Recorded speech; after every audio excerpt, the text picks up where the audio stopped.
Le voy a comentar, hermano, que estaba yo leyendo y encontré un estudio, hicieron un estudio, un libro que se llama Un estudio en crimen, pobreza y enfermedad, así se llama el libro. El que quiera el título yo se lo puedo dar al final por si alguien lo quiere leer y lo puede investigar esta información que les voy a dar. Pero un investigador, hermanos, hizo una investigación, valga la redundancia, porque él era un miembro del Comité de Prisión de los Estados Unidos en el año de 1874. Era un miembro de ese comité de la prisión de todo el estado de Nueva York. En el estado de Nueva York sucedió esto. Entonces, una vez visitando una de las cárceles de uno de los condados, le llamó mucho la atención que 6 personas que había una relatividad sanguínea entre ellos, es decir, eran familia, quizás no se conocían mucho entre ellos porque habían pasado las generaciones, pero había una relatividad sanguínea entre ellos, eran familia, quizás lejana entre ellos, pero eran familia. Le llamó la atención que 6 personas de la misma familia estaban en la misma cárcel por crímenes más o menos del mismo perfil, como por ejemplo violación, asalto agravado con intenciones de cometer homicidio, conductas inmorales, inapropiadas, promiscuas. Y entonces eso le llamó la atención a este investigador y él comenzó a investigar esta familia. Se dio a la tarea, hermano, de rastrear los miembros de la familia. Eso se puede hacer, hay bases de datos, todo eso se puede lograr. Y entonces él rastreó, hermano, y llegó hasta un hombre que vivió, hermanos, en las épocas de la colonia, cuando todavía Estados Unidos no era un país, sino las 13 colonias de Estados Unidos. Y ese hombre, hermano, que había vivido en Nueva York entre 1720 y 1740 aparentemente, era el tronco principal de donde había descendido mucha gente. Y descubrió entonces que este hombre era un borracho y era una persona que no le gustaba trabajar. Esos eran los 2 defectos que este hombre tenía. Cuando él llegó a la raíz de donde habían salido todas estas ramas, entonces fue a investigar las ramas y dijo que ya tengo 6 descendientes de este hombre que son criminales. Ahora voy a investigar más, no me voy a conformar con estos 6, sino que voy a rastrear toda la cantidad de gente que pueda. Logró encontrar, hermano, 1200 descendientes de este hombre. No los pudo estudiar a todos los 1200, pero estudió a 709 miembros de esta familia que eran de esta misma persona. Él comenzó, hermano, a estudiarlos y descubrió un patrón de conducta en toda esta gente y descubrió que tenían un patrón de criminalidad y que tenía que ver, por lo general, todas estas personas estaban metidos en prostitución, en indigencia, en vicios y en crimen. Mire lo que él descubrió que 180 personas eran tan pobres que llegaban a la indigencia, lo que se le conoce como homeless. 140 eran criminales habituales que pasaban la mayor parte del tiempo de su vida en las cárceles. Entraban, salían. 60 eran ladrones. Definitivamente ese era el delito que ellos más se caracterizaban. Y 50 eran prostitutas. Y estudiando, hermano, a la descendencia de este hombre que vivió en los tiempos de la colonia entre 1720 y 1740, él descubrió entonces, hermano, que esta gente había hasta creado un apodo en la comunidad. Ya se les había puesto un apodo porque eran gente irresponsable, usted sabe, de repente tendemos a hacer eso, ¿no? Ay, tal hermano es perezoso. Qué mal ejemplo le está dando a sus hijos. ¿Con qué carácter los puede decir un día a sus hijos? Sean trabajadores, hijos. Si tu papá eres un perezoso. Entonces la gente, hermano, en esa área, ya los managers de las fábricas le habían dicho a los que contrataban, si viene alguien de la familia tal, no los contraten. O sea, comenzaron a crear una mala reputación.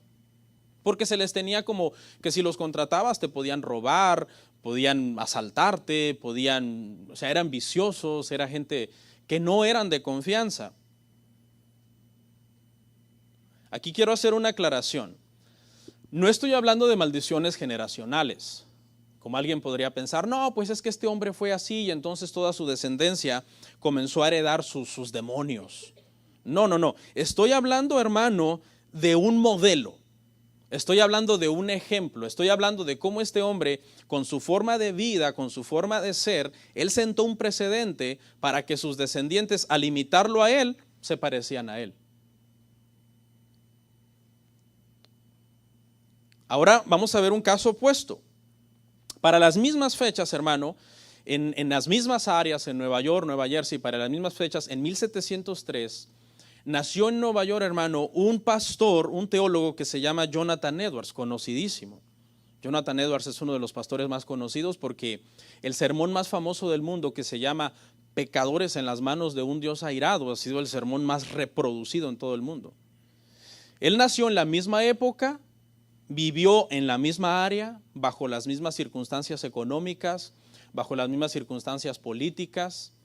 Y entonces un investigador, hermano, en 1900 rastreó 1400 descendientes de este pastor, de Jonathan Edwards, y mire lo que encontró en los descendientes de Jonathan Edwards. Encontró 13 presidentes de universidades, 65 profesores, 100 abogados, 30 jueces, 66 médicos, 80 personas en oficinas del gobierno, 3 senadores, 3 gobernadores, 3 mayores de 3 grandes ciudades de los Estados Unidos, un controlador del Tesoro Nacional de los Estados Unidos y un vicepresidente de los Estados Unidos. Ahora, no vaya a confundir este mensaje con esos típicos mensajes de la prosperidad. Que yo le estoy diciendo, no, hermano, lo que pasa es que usted tiene que ser padre de hijos empresarios y de hijos. No, estamos hablando aquí de un modelo, de un patrón. Que un hombre reprodujo descendientes según su conducta y según el ejemplo que él les dio, y otro hombre reprodujo descendientes según lo que él les enseñó y según lo que él les modeló. Entonces, quiero aclarar eso, ¿verdad? Para que no caigamos en algo místico. No, lo que pasa es que aquellos heredaron maldiciones generacionales. No, ejemplo. Estamos hablando de algo simple, de un ejemplo, de una enseñanza que nosotros le damos a nuestros hijos. Mire los contrastes. Yo me puse a tratar de escudriñar los contrastes y mientras yo redactaba encontré estos contrastes entre ambos. Uno era padre de los más pobres, el otro era padre de uno que estaba encargado del Tesoro Nacional. Uno era padre de los criminales, el otro era padre de los abogados que defendían a esos criminales o de los jueces que condenaban a esos criminales.